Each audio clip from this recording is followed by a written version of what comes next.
Have you got content stored on server file shares or on-premises SharePoint and you want to get them labeled with sensitivity labels? Don't think you can do it? I'm going to show you that you can. Here it comes.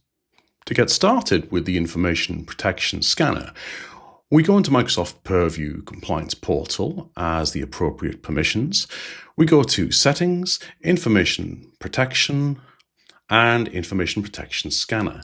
And you see here we have three tabs. We have Clusters, Nodes, and Content Scan Jobs. We start with clusters. We need to set up a cluster to begin. Let's just close this side panel to get more screen space. So if we click to add a cluster and give this a unique name. Now, in this example, we will call this Europe. And let's go ahead and save that. Okay, step one complete, and we have our Europe cluster all created. Next, move across to the content scan jobs, and we are going to configure a scan job to a file share in this instance. And remember that the Information Protection Scanner is able to work with content on server file shares and also on premises SharePoint locations. So go to Content Scan Jobs, click on Add, and we have some settings to configure. So in this instance, I am going to do a content scan job name of London server share. We'll make the description the same. We need to choose a cluster, and we will choose the cluster that we have just set up. And you can see now the reasons for having these clusters. We only have the one set up right now, which is Europe. So we shall select that. We have the option to choose a schedule, and we can choose between manual and always. And let's click the information button, and it tells us what we can do here. This specifies how often the scanner runs on the specified data repositories. So a manual will be a single scan started manually, and always is the specified data repositories repeatedly scanned in sequence, and the Information Protection Scanner service is not stopped. In this example, I will leave this set to manual. Next, let's look at the info types to be discovered. And if we see the drop down here, we have some choices. We have all or policy only. Let's look at the information and see what this refers to. Now, this specifies what patterns are detected by the scanner. Selecting policy only, the scanner uses the conditions which are predefined information types and custom that you have specified for labels, whereas all uses any custom conditions that you have specified for labels and all information types that are available to specify for labels. When you use this option, labels do not need to be configured for any conditions. I will leave this selected to all. Next, we have a toggle switch. Treat recommended labeling as automatic. You can toggle that on or off. It's off by default. And select off to use automatic classification rules only. Select on to use both automatic and recommended classification rules. I will leave that as it is. Next, we have another toggle to enable DLP policy rules. This defines whether the Microsoft 365 DLP policy is applicable in this content scan job. The default of off is to disable DLP policy evaluation on this content scan job, or on to enable that DLP policy evaluation on said job. In this instance, I will toggle enable DLP policy rules to on. Next, we have the toggle switch to enforce sensitivity labeling policy, and we can see that this specifies whether the scanner only logs the files that meet the conditions you specified without applying the corresponding label, the installation default setting, or applies the label. Off scans the data repositories in the what if mode to log results only without setting the classification or protection that the corresponding label would apply. On scans the data repositories, and for files that meet the conditions, apply the corresponding label to set the classification and optionally protection. So I'm going to leave that one on. Next, we have label files based on content. Here we can select off to apply a default label to all files in the data repository without inspecting the files for any conditions defined for your labels. If you have a default label for this data repository, then that label will be applied. Whereas if no default label is configured for the data repository, the default label configured in the information protection policy is used. Select on to inspect the files for the conditions defined for your labels. I will leave that one as on as well. Next, we have the default label drop-down. Now we can select three choices here: none, policy default, or custom. And if we select custom, we can choose between the labels that are available to us. In this example, I will leave it as policy default. Next is the option to relabel files. Now what this one does is to specify whether to apply a different label to a file that's already been labeled. So by default, the scanner doesn't relabel the files unless the new label has a higher sensitivity than the current label, and the initial label was not manually applied by an end user. So when you select on, the scanner always replaces an existing label when the configured conditions apply. So that's what that one does. Very, very useful indeed. So if you toggle that one on, you get some additional options. As you can see there, it expands out some more options there. So we have allow label downgrade. So this one specifies whether the scanner can apply a label that has a lower sensitivity label to an already labeled file, or you can enforce the default label. Select this checkbox if you want the scanner to apply the default label to files that are already labeled in addition to the unlabeled files. Next, we have preserve data modified, last modified, and modified by. And this one is there to specify whether to leave the date unchanged for documents that the scanner labels. Off for local network files, the last modified date is changed. For SharePoint files, the modified date and modified by are changed. And on for local or network files, the last modified date remains unchanged. And for SharePoint files, the modified date and modified by remains unchanged. Next, we can configure some inclusions or exclusions of the file type to scan. So we can specifically exclude or we can specifically include. And here we can see the options for that. To scan all files, accept specific file types, select exclude, and type the list of file name extensions to exclude from scanning, for example, .exe or .com or .bat, and so on and so forth. So we can choose from this list here what we're going to include or exclude, and we can edit that. Then we have the default owner, and this specifies the email address for the owner custom property when a file is classified, and for the rights management owner if the file is not already protected. So very, very important one there. You can choose between the scanner account or select custom and put in the email address. I will just leave this one as scanner account for this particular example. And finally, the final option for our content scan job is to set the repository owner. Now this specifies the SAM account name, which is domain / user, or the UPN or SID of a group that owns the repository. The owners are granted full control permissions on file if the permissions on the file are changed by a match DLP rule. So you can toggle that on and off, and if you toggle that on, you've got to put in the repository owner either with that SAM account name or the UPN or the SID. So I'll just leave that one off in this example. So there we go. And that is setting up the content scan job. We click on save and we can see the job is now in the list. The next step in this process is to open the content scan job that you've just saved and now select the repositories tab to specify the data stores to be scanned. So here you can specify the UNC paths and the SharePoint server URLs for SharePoint on-premises, document libraries, and folders. To add your first data store whilst in the Repositories tab, click on Add, and here we can see the first item we need to put in place is the repository path. Now I'm going to put in a UNC path here for a server file share, but you could also put in a SharePoint library URL as well. You can actually put a local path in as well. So you could actually put in a C:/ and then a folder name. But for this, I'm going to put in a server share, which I set up earlier on this very server that I'm on. So I could have actually browsed just to the C drive location of it, but I've got the name of the server, / server name, / and it's called London File Share. Now, next we can look at some of the settings for the repository.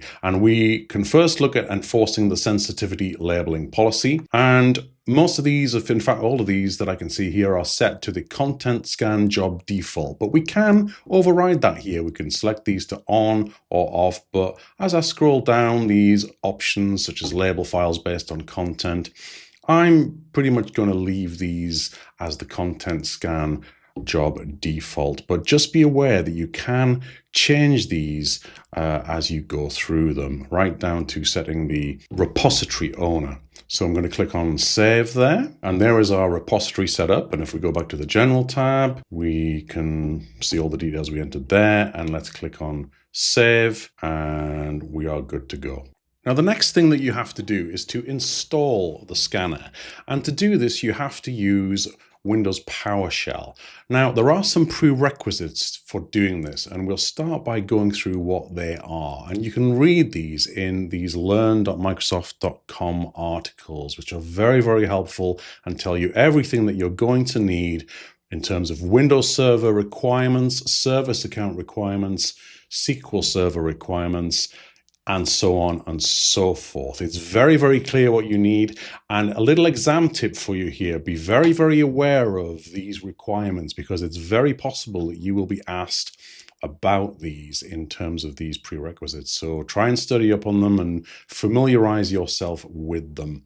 So we're going to need service accounts with certain log on locally, user rights, and all sorts of things like that. We're going to need a SQL Server in place as well. So I actually don't have this configured, so I'm not actually able to fully demonstrate this for you, but I'll take you in this video as far as I can to give you an idea, a flavor of what that will look like and what you need. So you're going to need SQL Server 2016 as the minimum version for the following editions of SQL Server Enterprise, Standard, or Express. And Express is recommended only for test environments, which is what I would be using here if I had had the opportunity to do so. So be aware of that. You're going to need an account with sysadmin role to install the scanner, and you're going to need capacity, so look at your storage requirements, etc., etc. So lots of guidance. The information protection client is also required for this, and we talked about the information protection client in the previous video in this series, so go and check that out to learn about it. Do check the label configuration requirements as well, and the SharePoint requirements, because remember that the scanner can be used with SharePoint on premises instances. And there's information here about timeouts as well to avoid scanner timeouts in SharePoint. So a lot of content to go through, even along the lines of deploying the scanner with alternative configurations to the default. So let's go back to installing the scanner and what's involved with it. Now, you're going to need to open a Windows PowerShell session with the Run as Administrator option and use the install-scanner commandlet. Then put the SQL Server instance name in and then the cluster name. So you will recall that we set up the cluster in the scanner in Purview as the name of Europe. So that's what this example is using here, which is why I chose the name Europe for the example. So for a default instance, you would do install-scanner -SQL Server instance and the name of the server. So that would be the WSS server that I have. And then the cluster name would be Europe. And then you could have a named instance as well, as opposed to the default instance. And then there's a specific one for SQL Server Express as well. And when you're prompted, you're going to need to provide the Active Directory credentials for the scanner service account as well. Another reason why I've not been able to fully demonstrate in this video, because I've not configured an Active Directory on this server. I have very little access to Windows environments, and I very rarely configure them, and I certainly don't keep them going for periods of time because they cost a lot of money and are hard to keep on top of. So this is the reason why I've not done that. So this gives you all the information you're going to need, all the commands that you're going to need to be aware of, and do be aware of these, because it's very, very possible that you will be asked PowerShell related command questions on the actual 401 test. And now the next thing that you are able to do here is to get a Microsoft Entra token for your scanner. And this is going to allow the scanner to authenticate to the Microsoft Purview Information Protection Scanner service, enabling the scanner to run unattended. So you can get more information from this document here. I will try to remember to include some of these links in the description of this video. And it shows you here how to get a Microsoft Entra token. So in the Azure portal, you can proceed to the Entra ID blade, basically go into the Entra portal, go to app registrations, do a new registration, information protection scanner, and so on and so forth, and go through that to navigate to all the things you need, like the API permissions. And as you go through, lots of very detailed instructions on how to set authentication, specifying some values that you copy in this step. So what we're doing here is set authentication of the app ID, the ID of the app that you've registered, the app secret that you'll have put in, your tenant ID, delegated user, the Azure AD account, or the Entra ID account as we should call it. And there's an example here. So lots of great examples for you to use if you're going to try this out and test it out yourself, and lots of good tips as well. And what it says at this point is continue using one of the following steps depending on whether you're using the Microsoft Purview portal to configure your scanner or PowerShell only. So you can see by default we're on the admin portal only, but we can switch to PowerShell only, and it changes what's below for us to take a look at. So choose whichever one that you are more comfortable with, and it will give you the instructions that you need. As we go down, we can see some other instructions, some of which we've already done. We've already done this step here within Purview with the content scan jobs, and it shows you all about using a DLP policy, which we went through as well. So do remember, you've got an absolute wealth of information here within learn.microsoft.com. Anything that you